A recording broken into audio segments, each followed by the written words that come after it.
In all likelihood, the content you create will fall into one of these buckets. Let's call them buckets, all right? One of these content types. First of all, you have your premium signature content. Now, this is where there's perceived value. It could be a really well-researched white paper or a research report, or it could be a set of guides and templates or tutorials or an app even, or a calculator, things where people are potentially happy to exchange an email for gaining access to that content. And you might say, I might only do some premium signature content 2 or 3 times a year. So it's got to be more evergreen in nature, and you can promote it for a longer period of time.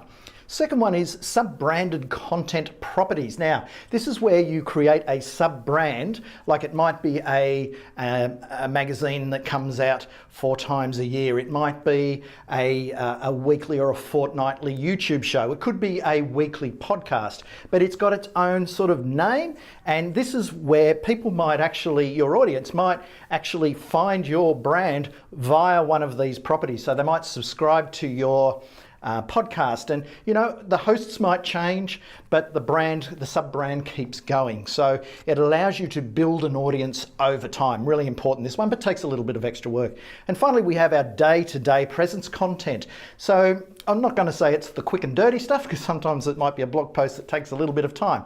But this is the content, the blog posts, what you're putting on LinkedIn, what you're putting on Twitter, your Facebook, Instagram shots, all of that sort of stuff, your little live streams. These are the things that day to day, probably a little bit more topical at the time, and they sort of fill in the gaps between these two more chunkier things. So a lot of people focus on this. Some people occasionally put these things out, and probably a few less brands would be doing things around sub-branded content. But I like the mix of doing this. This is respectful reminders.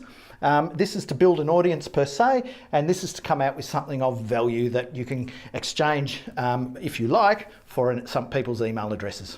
Your Content Factory.